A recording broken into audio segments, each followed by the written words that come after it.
வணக்கம்மா. போன கிளாஸ் வர நம்ம என்ன பார்த்தோம், தமிழ் ஷார்ட் ஹேண்டில் வந்து உயிர் எழுத்துக்கள் சாப்டர் பார்த்துருக்கோம். அதில் வந்து நம்ம என்ன பண்ணியிருக்கோம்னா, ஒரு 2 ரூல்ஸ் பார்த்தோம். பபல்ஸ் ஒரு வார்த்தையாக வந்தால் எப்படி பிரிக்கிறது, இன்னொன்று வார்த்தை ஸ்ட்ரோக் பிரிக்கும் போது இதே ஹரிசாண்டலில் வந்தால் எப்படி நம்ம பபல்ஸ் பிரித்து போடுறதுன்னு பார்த்தோம். அந்த சாப்டர் தெரியாதவங்க நீங்கள் வந்து என்னது இதுக்கு முந்தின கிளாஸை பார்த்துட்டு வந்தீங்கன்னா நல்லா புரியும்.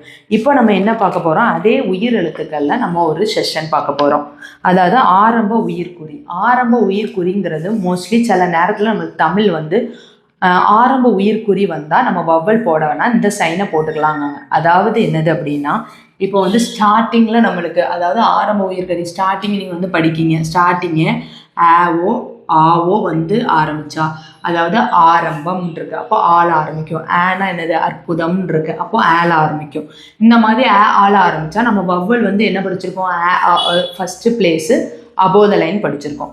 ஸ்டார்டிங் வந்தால் நீங்கள் வந்து இந்த சைன் யூஸ் பண்ணிக்கோங்க அப்படிங்காங்க. ஒன்று இப்படி போட்டுக்கலாம், இல்லை இப்படி போட்டுக்கலாங்க.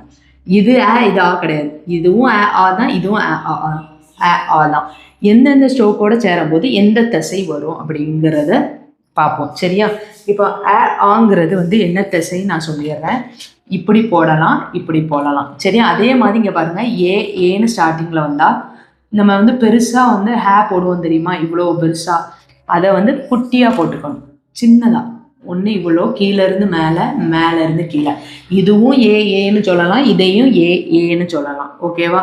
அடுத்து வந்து இதை எப்படி போடலாம், ஒரு சின்ன கரெக்ஷன் ஷார்ப்பாக போடுற மாதிரி, கீழேருந்து மேலே, மேலேருந்து கீழே இப்படி போட்டுக்கலாம். சரியா? இதுக்கு ஈன்னு அர்த்தம்.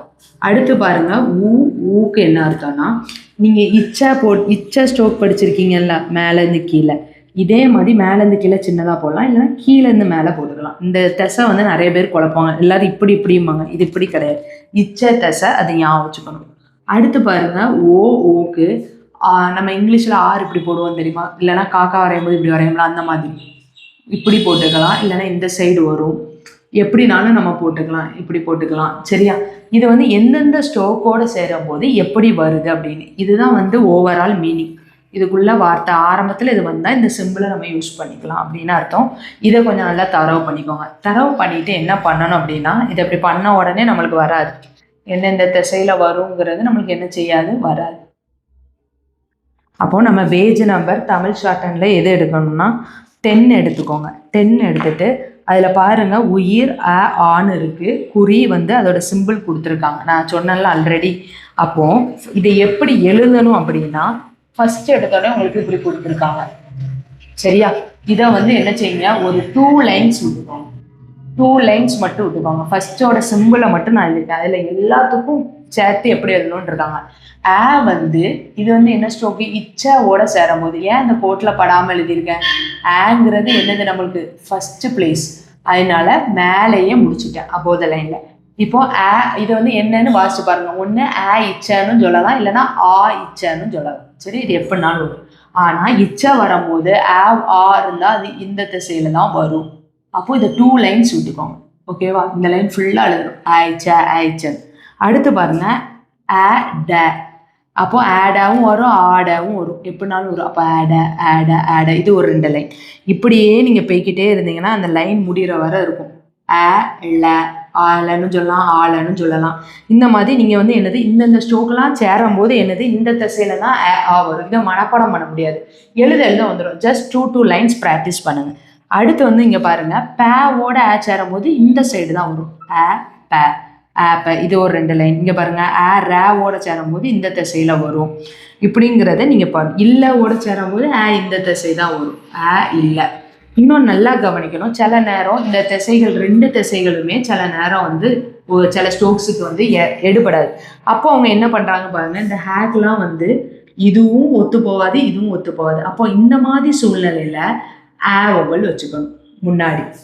எப்படினாலும் ஒரே மீனிங் தானே. இதை நம்ம எப்படி வசிப்போம், இந்த கொக்கியை இச்ச வசிப்போம். அப்போ இந்த புள்ளி கேனும் வசிப்போம். சில நேரம் சில ஸ்ட்ரோக்குக்கு அதே மாதிரி இச்ச ஸ்ட்ரோக்குக்கும் அந்த ஸ்ட்ரோக்குக்கும் ஒத்து போகாது.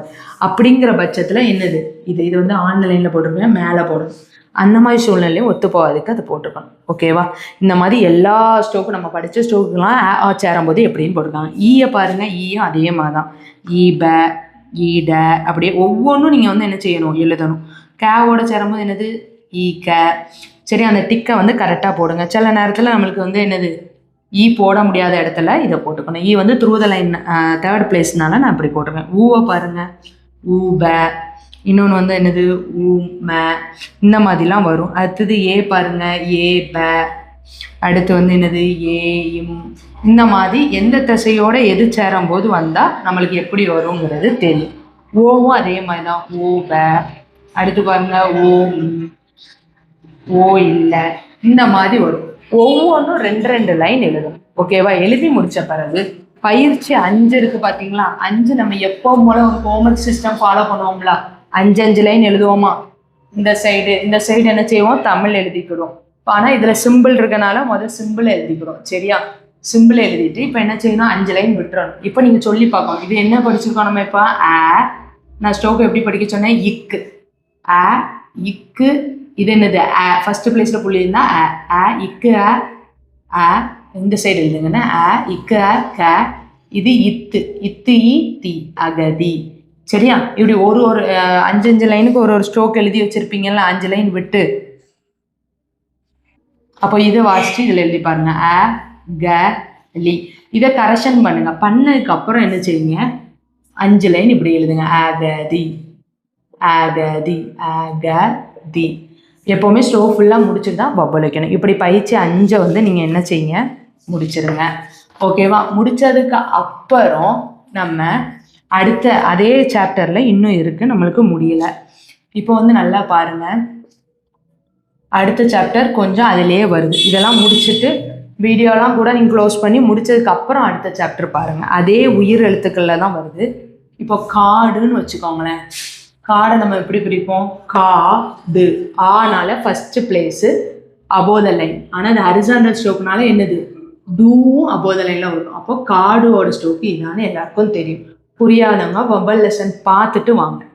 இப்போ காடுல காடே என்ன எதில் முடியுது சொல்லி பாருங்க, ஏ சவுண்டில் முடியுது.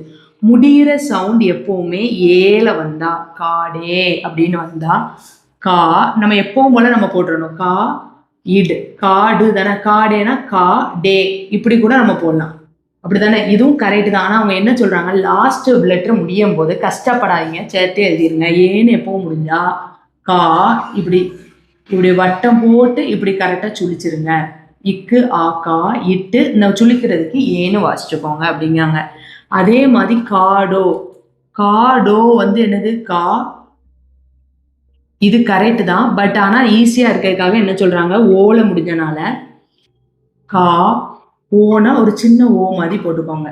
இதை வளைச்சி இங்கே பெண்டிங்கில் விட்டுருவோம், தொங்குற மாதிரி. இதை வந்து இப்படி ஜாயின் பண்ணி ஒரு சர்க்கிள் மாதிரி ஜாயின் பண்ணுவோம். இக்கு ஆக்கா இட்டு ஓ டோ காடோ. காடா அப்படின்னு கேட்டால் இது எதில் முடியுது? ஆ சவுண்டு. இப்போ நார்மலாக நம்ம இப்படி எழுதுவோம், இது கரெக்டு தான். பட் இருந்தாலும் இப்படி எழுதுங்க. அதாவது காடா அப்படின்னா அது ஒரு கேள்வி கேட்குற மாதிரி தான். ஆ சவுண்ட் முடிகிறப்போ எப்போவுமே ஒரு வினாவை எழுப்புற மாதிரி தான் முடியும். வினானா எப்படின்னா, இப்போ பாருங்க, மரமா ஆ முடியுதா? பென்சிலா அந்த மாதிரி நிறைய கேள்வி கேட்கறது. ஃபுல்லாக மாலதியா அந்த மாதிரி நிறைய கேள்வி கேட்கறது முடியும். அப்போ அப்படி முடியும் போது நம்ம கா ஃபர்ஸ்ட் பிளேஸில் தானே, அதில் ஒரு இன்ட்டு போட்டோன்னா ஆள முடியுதுன்னு அர்த்தம்.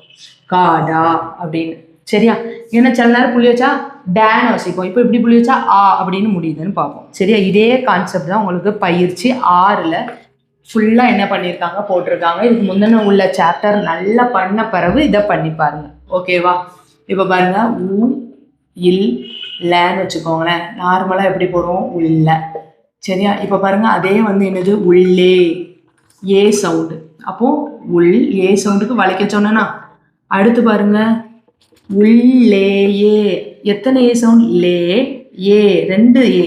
அப்போ உள் லே 2 சொல்லி. உள் லே யோ அப்படின்னா என்ன வரும்?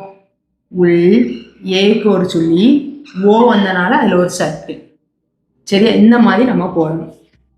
ஓகேவாம்மா? இதை போட்டுட்டு பயிற்சி 6 அதே மாதிரி தான், பயிற்சி 7 அதே மாதிரி தான். இன்னொன்று சொல்கிறேன், இங்கிலீஷுக்கு ஏற்கனவே சொல்லியிருந்தேன், பஞ்சுவேஷன் ஷார்ட்டனை பொறுத்தவரை ஃபுல் ஸ்டாப் வந்தால் நம்ம வந்து இனிமேல் கிராஸ் போடணும் கோட்டுக்கு மேலே. அப்போ ஆச்சரியக்குள்ளிய கொஸ்டின் மார்க் வந்தால், வினா வந்தால் புள்ளிக்கு பதிலாக கிராஸ், ஆச்சரியக்குள்ளி வந்தால் இப்படி போடணும். இன்னொன்று, ஒரு பேர் வந்தாலோ ஒரு ஊர் பேர் இப்போ மாலதி அப்படின்னு ஏதோ ஒன்று வருதுன்னு வச்சுக்கோங்க.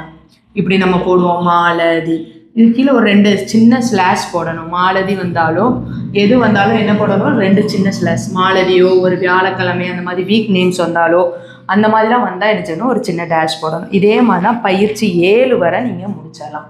ஓகேம்மா, இதை ஃபுல்லாக ஒரே நாளில் முடிக்காதீங்க, உங்களுக்கு குழப்பம். ஒவ்வொரு எஸ்ஐஸ் நாங்கள் சொல்கிற வரை முடிச்சுட்டு அடுத்த அதே வீடியோவை கண்டினியூ பண்ணி அடுத்த சாப்டரை பார்த்துட்டு நீங்கள் என்ன பண்ணலாம், அடுத்தது வந்து நீங்கள் முடிக்கலாம். எல்லாத்துக்கும் புரியும்னு நினைக்கிறேன். புரியாதவங்க நீங்கள் கமெண்ட் பாக்ஸில் கமெண்ட் பண்ணுங்கள், நான் அதை பார்த்தேன்னா உங்களுக்கு கிளாரிஃபை பண்ணுறேன். இல்லைனா டெய்லி ஈவினிங் நம்ம 6 மணிக்கு வந்து நான் லைவ் வருவேன், அந்த இதில் கூட நீங்கள் டவுட்டை கிளாரிஃபை பண்ணிக்கலாம். ஆன்லைன் கிளாஸு ஸ்டாஃப் வச்சு எடுக்கிறோம், நான் எடுக்கலை. நான் வந்து ஆஃப்லைனில் தான் பார்க்கறதுக்கு நேரம் இருக்குது. ஆனால் அது என் கண்காணிப்பு கீழே தான் நடக்கும். அதனால் உங்களுக்கு அதில் என்ன, அது வந்து என்ன அனுப்பினாலும் நான் பார்ப்பேன், அதை கண்டிப்பாக பார்ப்பேன். நீங்கள் அனுப்புகிற டவுட்ஸ் எது இருந்தாலும் அதை நான் கிளாரிஃபை பண்ணிவிடுவேன். விருப்பமுள்ள மாணவர்களாக நீங்கள் அதில் சேர்ந்துக்கோங்க. சேரலனாலும் பரவாயில்ல, யூடியூப் மூலமாக கற்றுக்கிறனாலும் யூடியூப் மூலமாக வந்து நீங்கள் கண்டிப்பாக இது பண்ணலாம். இதில் கேட்குற டவுட்ஸையும் நான் கிளாரிஃபை பண்ணுவேன். உங்களுக்கு ஒரு கைடன்ஸ் தேவை, நாங்கள் ஒரு ஆள் கீழே எழுதினா தான் எழுதுவோம் அப்படிங்கிற பட்சத்தில் நீங்கள் ஜாயின் பண்ணிக்கோங்க. Thank you all.